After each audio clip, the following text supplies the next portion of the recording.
僕はお父さんと一緒に住む。息子の口から放たれたこの言葉を、当時の私は到底受け入れることができず、膝から崩れ落ちた。私の名前は聖子。今日はある絵画展の会場に来ていた。学生の頃から絵画を見るのは好きだった。結婚してからも、そして離婚してからも、時たま足を運んではその世界に身を投じる。現実ではないどこか別の場所へ私を連れ去ってくれるその時間が救いだった。その日も変わらず、ある画家の絵画展へと赴いた。初めて見る画家の作品展である。会場内をゆっくり歩いていると、目の前に一つの大きな絵が現れ、私の足を止めた。静かで真っ白のキャンパスに大きく描かれる真っ赤な生命のうねり。静筆さと勢いの混ざり合うその作品の前で、私は息を飲んだ。そして思い出す。私の人生の分岐点。私の今を形作るあの苦しみへと。当時の私にはそうするしかなかった。選択肢がなかったのではない。それしか考えられなかった。幼い光を抱きしめながら、この地獄から逃げるにはどうすればいいのだろう。そんなことしか頭になかった。私はただ守りたかっただけだった。私と私の家族の幸せを。息子の光のことを。結婚して私たちは彼の実家に住んでいた。最初は抵抗感もなく、お母さんともうまくやれると思っていた。彼はそのうち自分で事業を立ち上げた。夢と野望に燃える彼のそばにいて、私自身も期待に胸を膨らませていた。この人を支えることが私の人生なんだ。この人と共に幸せな道を歩いていきたい。そんな風に思っていたのに。聖子、酒はどうしたんだよ。いつからか彼は酒に溺れるようになっていた。どうやら原因は事業がうまく立ち行かなくなったことにあるらしい。床には叩きつけられた食器、投げ倒された椅子やテレビ。当初は仕事に真面目に向き合っていた彼は、気がついたら朝から晩まで酒に入り浸るようになっていた。普段は温厚で優しい彼も、お酒が入ると途端に人格が変わったようになる。出会った頃の夫の姿は、ここ2、3年見る影もなかった。ねえ、もうお酒はやめて。ここ1週間くらい仕事にも行かずにずっと。うるせえな。彼は私を突き飛ばし、冷蔵庫の中を漁る。今日はこれでもまだいい方だ。もっと機嫌が悪い日は、この程度では済まされない。聖子さん？ある日、家の中でお母さんに呼び止められた。最近あの子、ずっと仕事に行ってないようだけど、あの子とは彼女の息子。つまり、私の夫のことだ。あ、はい。なんか事業が失敗しそうみたいで。みたい？随分と他人事なのね。あ、いえ、そんな。そりゃあなたみたいな人には、あの子は支えられないわよね。掃除も料理も満足にできないんですもの。目も当てられないわ。夫の実家に住んでるとはいえ、基本的な家事は私が行っていた。いつも思ってたの。あんなまずいご飯じゃ、あの子も頑張るに頑張れないわよ。そういうお母さんは、日々、近所のご友人たちと会食に出かけたりしている。すでに定年を迎えており、収入等の一切は息子である私の夫に頼っていた。聖子さんがそんなだから、あの子の気性も少し落ち着かなくなってるんじゃないの？お母さんはため息をつきながら、わざとらしく頬に手を当てた。何を間違ったのかしら、あの子。どうしてこんな女と結婚したのかしらね。そう言って、お母さんは部屋に戻っていった。信じられない言葉が頭の中を駆け巡る。私だって頑張っているのに、それを認めてくれる人は誰もいなかった。ふらふらとリビングに戻ると、息子の光が走り寄ってくる。見て、今日、僕先生に花丸もらっちゃった。この子を見るだけで、体の疲労や傷ついた心が軽くなる。花が咲くような笑顔で私の足元に抱きつく。気を持ち直して意識的に笑顔を作る。すごいね。何の授業？今日はね、写生の日だったの。消防車が学校に来た。光が手に持っていた画用紙を見せてくれる。そこには小学校の校庭に止まっている真っ赤な消防車が堂々と描かれていた。光は本当に絵がうまいね。でしょ？自分の絵と私の顔を見比べながら得意げな表情の光。私はこの時だけは酒癖の悪い夫のことも嫌味な姑のことも忘れられた。そこへリビングの扉が開く音がする。あ、お父さん。二日酔い状態の彼が不機嫌な面持ちで入ってきた。そんな彼の表情が読めるはずもない光が無邪気に走り寄っていく。あ？なんだよ。見て、僕今日消防車描いたんだ。その画用紙を見る目はまるで正気がない。薄汚れた手が近づくと、ひったくるように光の手から奪った。知るか？悲しい音を立てて、彼の手が画用紙を引きちぎる。光の渾身の力作がただの紙くずへと散っていった。何するんだよ！バカ！返して！光が彼に向かっていく。腰あたりにも届かない小さな体でぶつかっていく。うるせえな。邪魔だってんだろうが。しがみついた光を彼が思いっきり引き剥がし床に叩きつける。光！自分の喉から出たとは思えない甲高い悲鳴。くだらねえことで俺を呼ぶんじゃねえよ。低いうなり声とともに彼は光に向けて足を振り上げた。やめて！思わずとっさに光を抱きしめると背中に重い衝撃が走った。直後に鈍い痛みが襲う。んだよこの野郎！おら！その後も断続的に繰り返す背中の痛みに私はただ光を抱きしめて耐えるしかなかった。そんなことが日々繰り返されれば誰だって精神的に落ち込む。夫と姑に追い詰められた私は体調不良が続き、ついに倒れてしまった。それでも夫も姑も心配するどころか邪魔者扱いする始末。お前さ、マジでお荷物だわ。聖子さんはいつまで経っても何もできないのね。あの子の足手まとい。もういいよ。お前とは一緒にいられない。ここから出て行け。決定的な言葉を投げつけられ、布団の中で涙を流しながら決意した。もうこの場所にはいられない。光を連れて出て行こう。僕はお父さんと一緒がいい。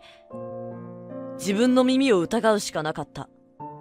この先は光と一緒に生きていこうと決めたのに、この子は私が守って大切に育てると、そう心に決めたのに、覚悟したのに、光は私の目を見ずにそう言ったのだった。離婚するにあたって、光の親権はどちらが持つかという話になった。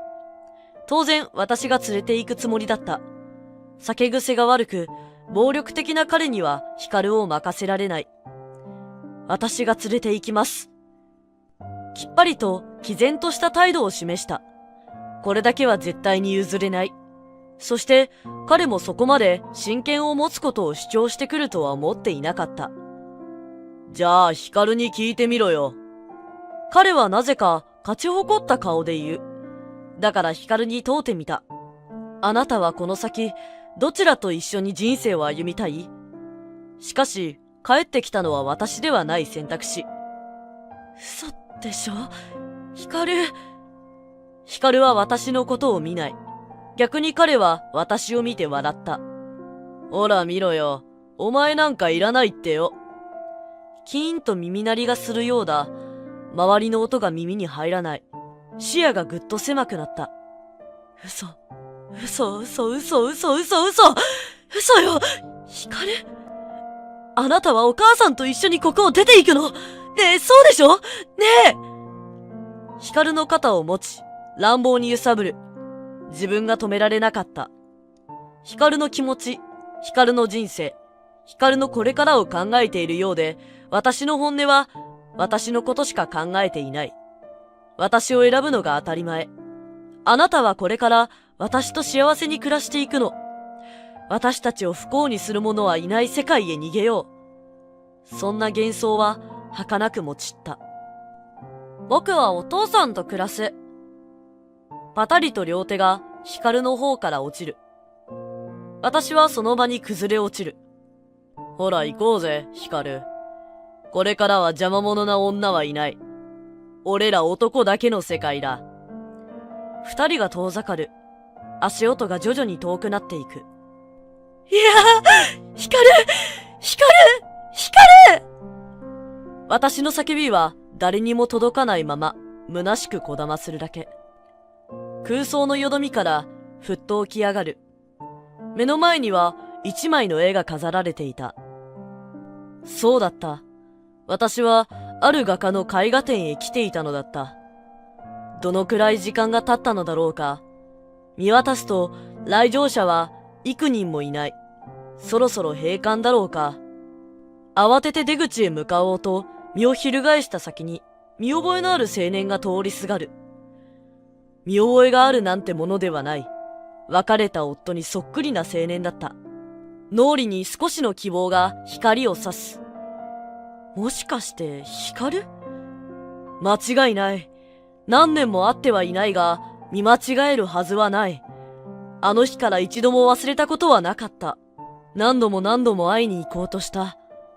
しかし、そのせいで彼が光に乱暴を働きやしないかと恐れ、ついに今日までその願いは叶うことはなかった。すいません。はい？勇気を持って話しかけてみる。名前を聞いてみたら、白川光というらしい。年齢はなんと31歳。私は確信した。彼は、いや、この子は、21年前に生き別れた私の息子だと。僕は絵を教えることを仕事にしているんです。そうなんですね。私も絵画を見るのが趣味で、私たちは共通の好きな画家の話などで盛り上がった。彼は私へ優しく接してくれたし、持っている穏やかな雰囲気もあって自然と打ち解けることができた。こんなに楽しいのは久しぶりだった。よかったら私もあなたの絵画教室に通わせてくれませんか？私はもっと彼と話したかった。もっと同じ時間を過ごしていたい。そんな思いから気づいたら教室通いを申し込んでいた。もちろん自分の身分は隠して。あなたの母であるということは一言も告げずに。そんなある意味邪な気持ちも含んだ絵画教室通いは思いのほか続いた。彼と過ごせる時間は好きな絵画というものを媒介としてとても心地よい空間だった。ある日、いつものように教室へ赴くと、光が落ち込んでいるように見えた。なんか今日元気ないですよね。実は彼の親戚のおじさんが危篤状態なんだという。その人は光の絵の師匠でもあり、本意にしていた分、とても心配そうにしていた。その時、急に携帯が震えた。すいません。ちょっと外します。断りを入れて部屋の隅に寄る。ディスプレイを見ると知らない番号からだった。なぜか胸がざわつく。はい、もしもし。恐る恐る出てみる。あ、よかった。出てくれた。久しぶり、母さん。私は混乱した。母さん？私を母さんと呼ぶ人はこの世で一人しかいないはず。思わず向こうにいる光を遠くから見つめた。じゃあこの青年は誰？俺だよ。光だよ。あ、久しぶり。だね。いきなりごめんね。驚くよね。彼の話によると、彼の父親が亡くなったということだった。つまり、別れた私の元夫。あの日以来、彼とも会っていない。どんな最後だったのだろうか。お通夜があるから来てほしいんだ。わかった。連絡くれてありがとうね。私は元夫の通夜に行くことになった。目の前の光を見つめながら電話の向こうの光と話をしている。今の状況に頭の中は全く整理がつかなかった。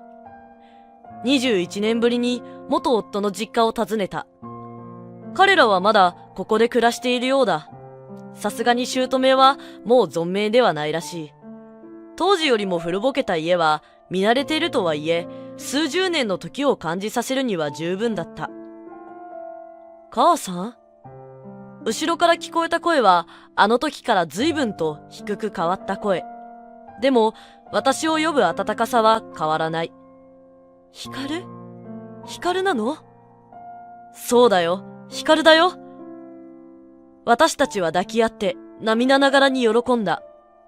失われた21年は戻っては来ない。しかし、この21年はきっと、この再会のためにあったのだろう。苦しんだ孤独の21年は、今この瞬間の歓喜の涙を流すための過程に過ぎなかった。抱き合ってわかる。彼は本当の私の息子であると。つまり、絵画展であった光は、光とは別人であったのだ。そして、光に聞いてわかったのは、光は元夫のいとこの息子であるということ。私は光に、ある部屋へ連れて行かれた。何？ここ。連れてこられたのは、絵で溢れた私の知らない部屋だった。その中でも特に目を引いたのは、私の肖像画。若い頃の私の肖像画だった。誰が描いたもの？父さんだよ。驚いた。と同時に納得感もあった。社会人になってからは疎遠となっていたが、そういえば彼は若い頃から絵を描くことが趣味であった。私と別れてからは絵を描くことを再開し、近所の子供たちに向けてボランティアで絵画教室を開いていたりもしていたそうだ。寂しかったんだと思うよ。そばで見ていた光が言う。そして光もその絵画教室に通っていた子供の一人だった。母さん、これ。そう言って光が一通の手紙を手渡してきた。その手紙を開いて読んだ。聖子へ。俺はもう長くないらしい。もしかしたらもうこの世にはいないかもしれないな。こんな状況だから筆をしたためることにした。どうしてもお前に伝えたいことがある。本当に申し訳なかった。お前と別れてからずっと後悔してきた。当時の俺は自分の事業に失敗して周りが見えなくなっていた。強量すぎた自分を客観視できず、お前に苦労や恐怖を与えた上に光を奪ってしまった。本当に申し訳なかったと思ってる。お前と別れてからお前の存在に助けられていたことを自覚した。よくある後悔だ。本当はずっと戻ってきて欲しかったし、何度も連絡を取ろうと思った。だが、プライドの高い俺にはそれができない。感情表現が苦手な俺は自分からそう言い出すことができなかったんだ。もしお前が別の人間と新しい人生を歩んでいるのなら、それを邪魔することもできない。怖かったんだ。俺はどうやら臆病者のまま死んでいくらしい。最後まで面と向かって伝えることができない俺を許してくれ。光のことをよろしく頼む。お前を愛していた。その手紙を持つ私の手が震える。涙が止まらなかった。なんて不器用な人なんだろう。ただ言葉を交わすだけでよかった。しかし、それが難しかったがゆえにすれ違ってしまった。そして、そのまま再会も叶わず、離れ離れになってしまう。ずるい人だ。私の気持ちを受け止めてくれず、自分の言いたいことだけ言って去っていく。父さんはあんな人だからさ、世間体を気にして、周りからダメ親って思われたくなかったんだと思うよ。私が出て行ってから一人手で光を育てた彼は、でも世間体だけ気にしていたわけではなかったという。俺を立派に育てることが母さんへの償いだと言っていたよ。その言葉を聞き、彼の本来の性格を思い出した。温厚で優しい本当の彼の姿を。そして光のために人一倍努力する彼の姿が容易に想像できた。そのおかげで光は大学へも進学でき、一流企業で働いているらしい。彼が改心し、光のことをしっかりと育ててくれていたことに心から感謝した。俺も辛かったよ。あの日母さんじゃなくて父さんを選んだこと。ずっと苦しかった。本当にごめん。いつか会って謝りたいと思ってたんだ。光があの時、私ではなく元夫を選んだのには理由があった。世間体を気にした彼は事前に自分を選ぶように光に言いつけていた。本当は俺だって母さんについて行きたかったよ。光は言葉を詰まらせながら告白する。彼を怒らせ、暴力を振るわれるかもしれないと思って、恐怖のあまり従ってしまった。当時の幼かった光の姿が思い出される。守れなくってごめんね。もういいんだよ。私たちは今またこうして家族に戻れたのだから。光は今すでに結婚し、家庭を持っている。おばあちゃん！光の娘、つまり私の孫が走りながら近寄ってくる。まるであの日、消防車の絵を自慢げに持ってきてくれた光のように。光も自分の家庭を持ってからは、親としての気持ちを理解してくれている。だからこそ、こうして自分の家族と触れ合う機会をたくさん設けてくれる。今ではとても仲がいい。私自身も可愛い孫と会えるのをいつも楽しみにしているのだ。あの後、白川光には自分の息子と似ていて勘違いしていたことを説明した。光も私の今までの苦労や寂しさを驚きながらも理解してくれた。そして涙してくれるほど優しい青年だった。彼とは今でも絵を描くという共通の趣味で交流が続いている。彼から絵を教わることで間接的に元夫であるあの人から絵を教わっていたことに切なさと少しの嬉しさを感じた。光から彼の断片を感じ取ることができるから。手元にある真っ白なキャンパスに触れる。どうせなら直接教えてほしかったな。聖子さん、教室始まりますよ。あ、今行きます。彼の引き寄せた不思議な縁に、ありがとう。もう終わりにしましょう。そうつぶやき、暗い部屋で妻は静かに俺を睨みつけていた。娘の10歳の誕生日、1年で一度きりの特別な日でさえも、俺は約束を守ることができなかった。すべて俺が悪いのだ。俺の名前は飯島祐介。とあるスーパーで店長を務めている。近所ではちょっとした名物店長として有名だった。はい、いらっしゃいませ、いらっしゃいませ。いつもありがとうございます。今日も開店時からたくさんの客が来ている。集合住宅や駅からも近く、昼夜を問わずに立ち寄りやすいこのスーパーは、タイムサービスや特価商品などのチラシを見た客でいつも店内は賑わっている。今日も俺は店内マイクで鮮魚や精肉や青果などの紹介をしているパフォーマンスをいつものように行っていた。今日はお肉の日、家族の皆様で美味しく食べてくださいね。すき焼き、焼肉、カレーにとんかつ、3割引き大サービスで販売中です。この店がある地域では他に2つの競合店があるが、その中でもこの店舗は人気スーパーになっている。俺が店長になってからずっと実施している店内でのマイクパフォーマンスや特売チラシの工夫などの宣伝効果の賜物であった。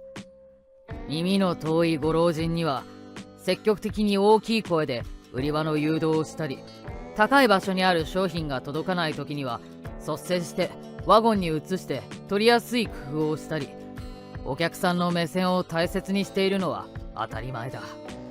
子供がフロアで走り回っている時は優しいながらも、危ないよ、ぶつかったら怪我するから走っちゃダメ、わかった?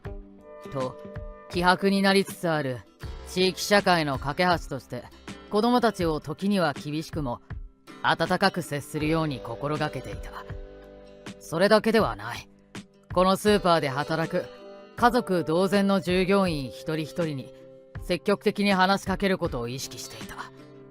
パートさん同士の不仲を聞けば個別に話を聞き、シフトの時間を調整したり、双方に誤解があるときは俺自身が干渉剤になり、フォロー役として円滑な人間関係を築けるようにいつも気遣いを忘れなかった。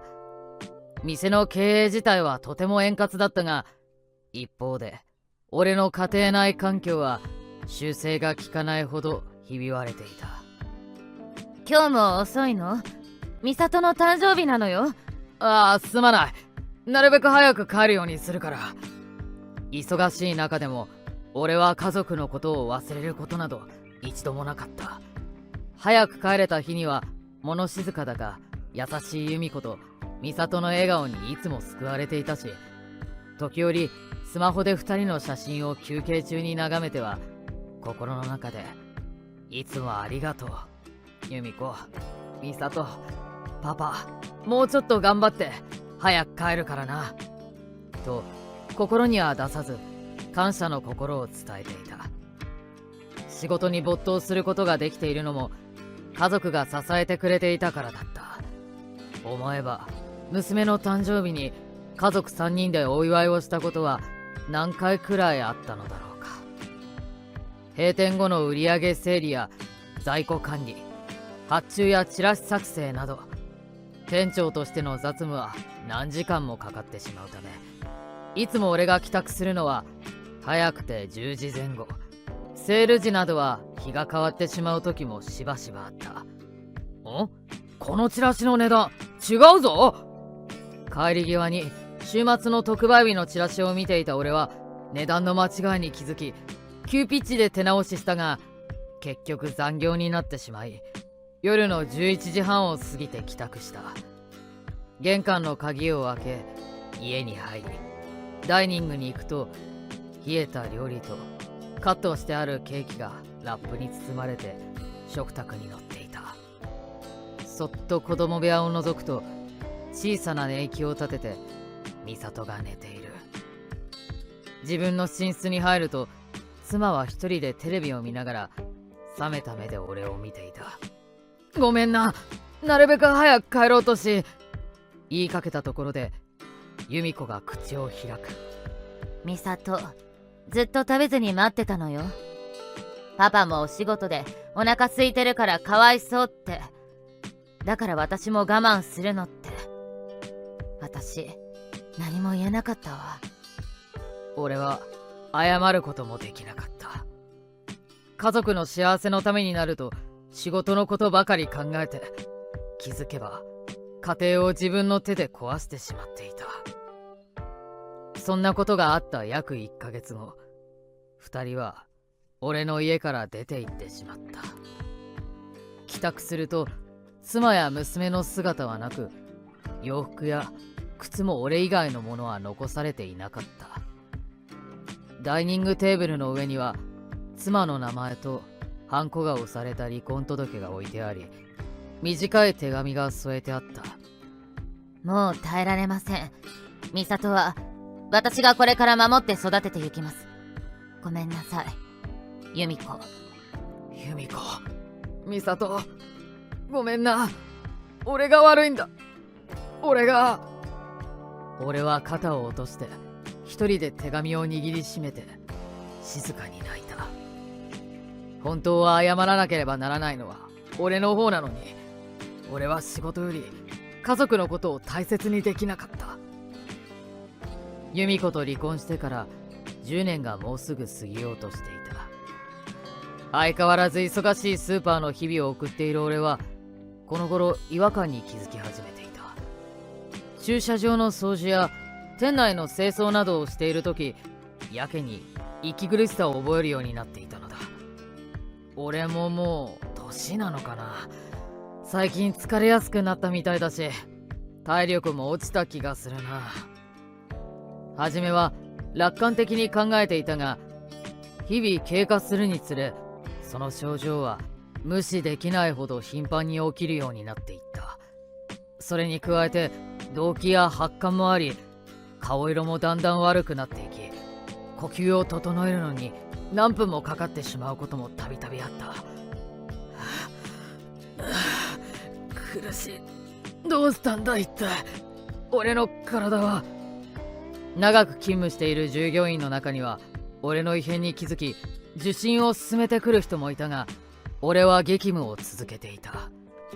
ある日の午後、いつものようにマイクパフォーマンスをしようとマイクを持とうとしたら、突然視界が暗くなり、その後どのくらい経ったのだろうか。目を覚ますと総合病院のベッドの上だった。ここはどこだ？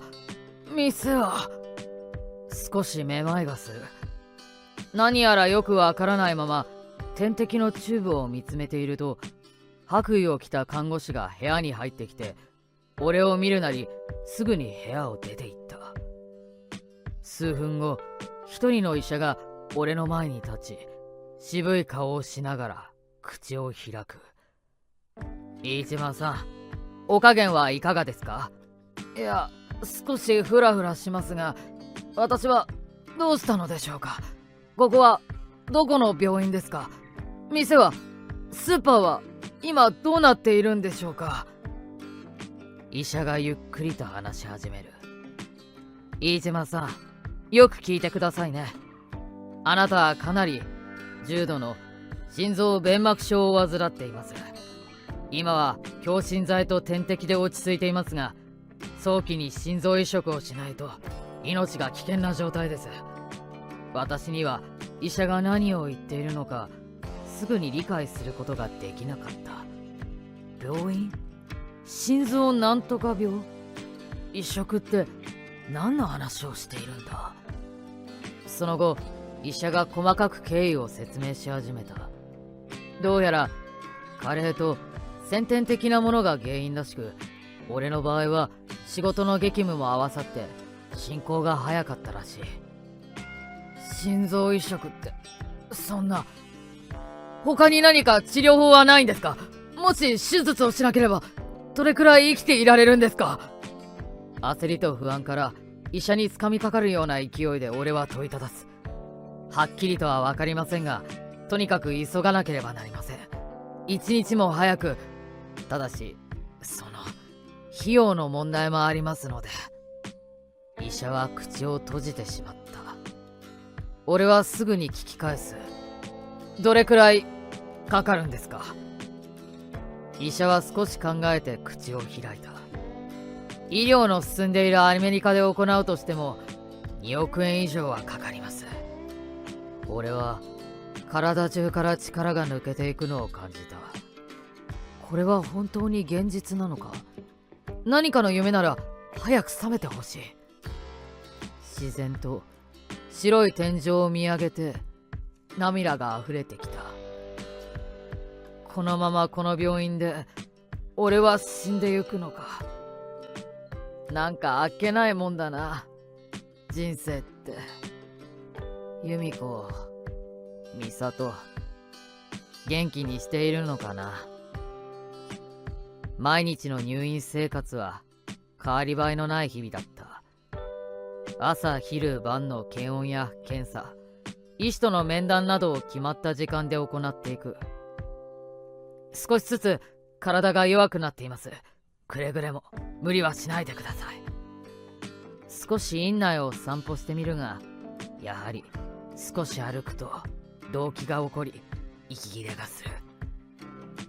手術の莫大な費用を何とか捻出できないかと保険屋と何度も電話や直接話をしたりしたが、やはりそこまでの大金は保険では賄えないとの結論だった。入院してから約半年が経過しようとしている時だった。日々弱っていく体に俺はいつしか自分の人生の終わりを考えるようになっていった。俺の一生は一体何だったのだろうか。一人きりで病気と戦い、一人きりで最後は死んでゆくのだろうか。楽しかったな、あの頃は。あの店で働いて懸命にもがいて、笑ったり怒ったり悲しんだり。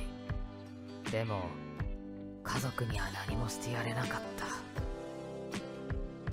た。家庭を顧みず愛する妻と子を傷つけて仕事に捧げた人生の終着点はこんな形で幕を引くのかと少し小さくなって血色の悪い自分の両手を見つめながらぼんやりとベッドの上で考えていた。儚い虚しい人生だったな。それから数日後、一人の男性の面会者が私の元を訪ねてきた。30代半ばだろうか。見覚えのない顔だ。俺は男性に軽く頭を下げて話しかける。失礼。私が覚えていないのかもしれないが、どちらかでお会いしたことがありましたか？男性は自分をじっと見つめている。その瞳の奥には強い意志が感じられた。やがてゆっくりとその男性は話をし始める。はじめまして。飯島祐介さんですよね。私は加瀬忠明と言います。今日はあなたにお話があってまいりました。私は移植手術のための寄付を募っているドナーサイト、空白の時間を運営しているものです。ドナーサイト？そんなものがあったのか。その人がまた一体何の用事で来たのだろうか。俺はよくわからないまま彼を椅子にどうぞとかけてもらった。実はあなたの移植手術のことを聞き、約5ヶ月間当方による寄付を募らせていただいたところ、私も驚いているのですが、手術費用の2億円が募金により集まりましたので、今日はそのご報告に参りました。俺は耳を疑った。なんだって？集まった？見ず知らずの俺に寄付が集まったっていうのか？続けて加瀬は話し始める。実はあなたがこちらに運ばれてからずっと寝る間も惜しんで、街頭やネットなどで寄付を呼びかけてくれた方たちのおかげで、今回の手術費用が集まったと言っても過言ではないのです。